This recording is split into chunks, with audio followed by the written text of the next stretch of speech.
We are starting today at the weather desk with major updates on the changing forecast. Chief Meteorologist Vitas Reed joins us now. And Vitas, temperatures are taking a sharp drop tonight. Oh yeah, it looks like it's going to be getting very cold. Some areas could dip into the low 40s before morning. So let's talk about what we're seeing out there. In fact, talking about that cold air, we're going to see that temperature drop as it goes through the overnight. And we're seeing just some sun and clouds now, but look at the temperatures already falling. 60s up there around Vero Beach and Fort Pierce in the 60s, 70 in Stuart, looking at 69 West Palm. So we saw mid 70s out there today, but that's all going away as we continue to see the cold front transition through the state. Already in the 50s right now up in Tallahassee, looking at Jacksonville, 55, 57 in Gainesville. And you can see that sharp cold front will continue to push in. And as it does so, it's going to change up our temperatures across the area. South Florida is going to get the coldest air of the season. We already have some freeze advisories to the northern ports of the state, and we could get also some cold air advisories across our area. So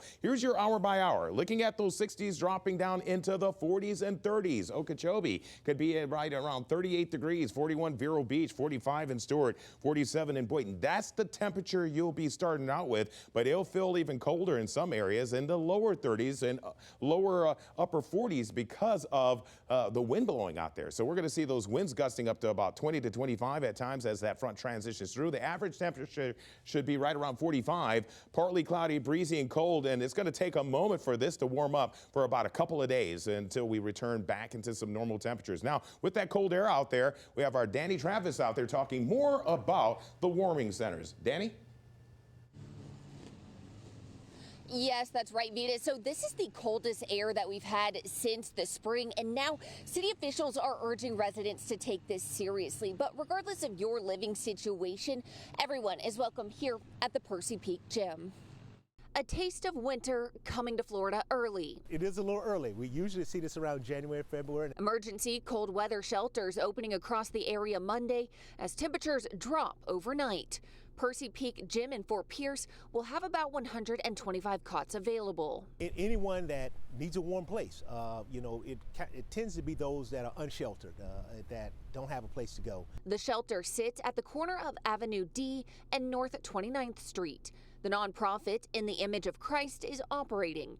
Blankets and heaters will also be provided. Those residents that seek this shelter will have a safe environment, clean environment, bathroom facilities, and provided a hot meal when they come in and when they discharge. Guests will also have privacy, meeting men on one side, women on the other, and families together. The Area Regional Transit is providing free transportation to the shelter from their locations listed on your screen between 6 and 8 p.m. on Monday. The drop-off location is right in front of the shelter. Now, if you can stay warm at home, this is always a good reminder to remember to bring your pets inside and check on your elderly neighbors. Reporting live in Fort Pierce, I'm Danny Travis, CBS 12 News. All right, thanks, Danny. Well, as Vitas was saying, the temperature is going to be a little bit colder up in Indian River County. 2 shelters now, both in the Vero Beach area. They'll be open for the first time this season. You can take a look at the map right now. They're on the screen. One of them is at the Salvation Army. It's open at 7 o'clock. You can find that off 5th Street Southwest. The nonprofit called The Source is also opening a shelter around 9 o'clock tonight. Both those sites are first come, first serve, and you'll need to register when you arrive. Light meals are also being served as well. Colder temperatures are also being felt over in the Okeechobee County, the inland areas. They say that they're opening, they have a shelter opening right now. It's the Right Life Services, and you can see that location on your map as well. It's opening in about right around 6 o'clock tonight. Martin County, at this moment, they have no plans to open a shelter, but they say that you can get help from Love and Hope in Action.